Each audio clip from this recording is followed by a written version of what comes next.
కట్టేశారా? ఈ సంచి లేదమ్మా, ఈరోజు కూడా ఏమీ రాలేదు. అనవసరంగా మీరు కష్టపడొద్దు. ఏమైనా వస్తే నేనే ఇంటికి తీసుకొచ్చిస్తా.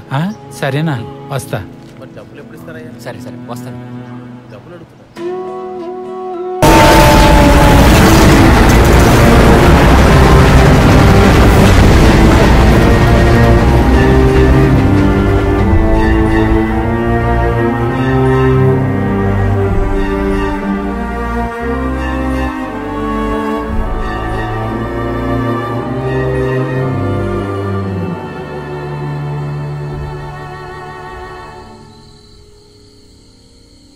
ఎదురు చూసే చచ్చిపోతాను. చనిపోకు భార్గవి.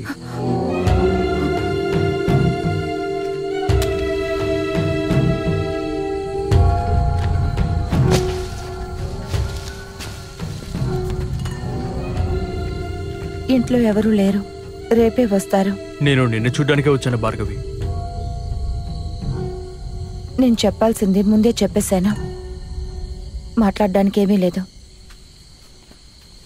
అయితే భార్గవి, నువ్వు ఇది కూడా విను. లక్నోకు వెళ్ళడానికి నేనే టికెట్ తీసిచ్చాను. తినడానికి కొన్ని పళ్ళు కూడా ఇచ్చాను. అందులో కాస్త విషయం కూడా కలిపాను.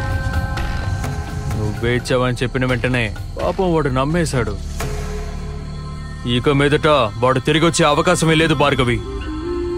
నేను అప్పుడే వాడిని చంపేశాను.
మా ఇద్దరి మధ్య జరిగిన పోటీలో నేనే గెలిచానని అనుకో భార్గవి.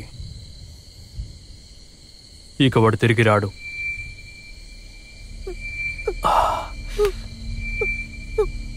నువ్వు నాతో తప్పకుండా జీవించొచ్చు.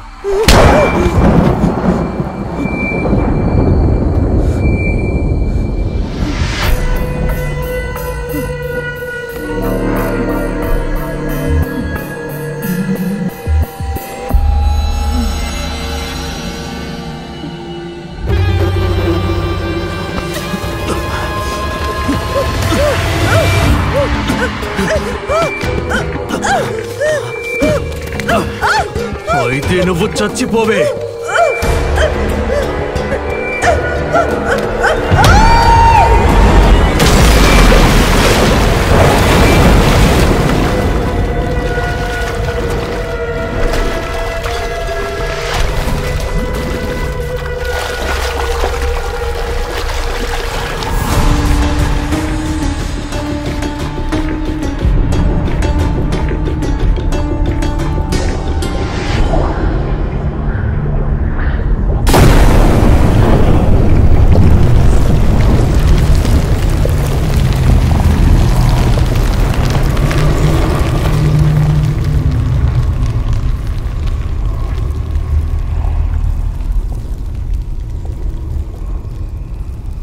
భార్గవి బంగారం, నేను రాసిన కథ సరేనా? అది నేనేగా చెప్పాలి.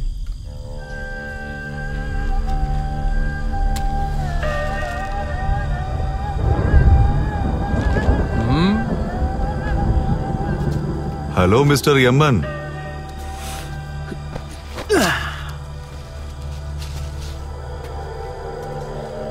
నేనే వాళ్ళని చంపానని ఈ రైటర్ గారికి ఎప్పుడు అర్థమైంది?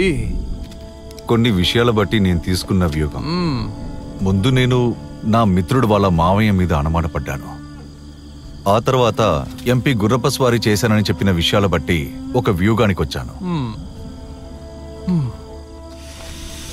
అక్కడ ఇక్కడ కొన్ని చిన్న చిన్న తప్పులు ఉంటాయి. అయినా కూడా విషయం బానే ఉంది. మీరే దానికి సరైన మనిషి అవుతారు. చాలా తెలివినవారు. కథలో ఇంకేం తప్పులున్నాయి? వాటిని సరిదిద్దుతే ప్రసారం చేయొచ్చు కదా. దానికి మీరు అంతసేపు ప్రాణాలతో ఉండాలి కదా మిస్టర్. రేపు పొద్దున్నే ఇక్కడికి 10-30 ఇసుక లారీలు వస్తాయి దీన్ని నింపడానికి. ఆలోగా ఈ రైటర్ ని 3 భాగాలుగా నరికి ఇందులో పడేయాలి. తర్వాత ఆయన పెట్టి అన్ని తీసుకొచ్చి ఇందులో పడేయాలి.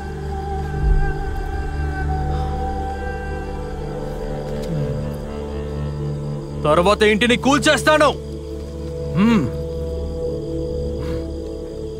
ఈ కథే మీకు సమస్య అయితే దీన్ని మీరు తీసుకోండి.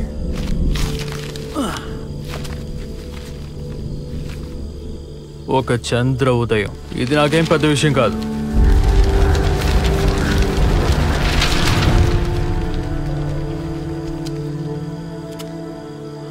దీన్ని రాసిన ఇదిగో ఈ తలని మీరు 2 దారుణమైన హత్యలు చేశారు. ఇప్పుడు నన్ను కూడా చంపేస్తానంటున్నారు. ఎవరినైనా చంపి ప్రేమించిన అమ్మాయిని దక్కించుకోవడం అంత సులభం కాదు. నీకు తెలుసు కదా.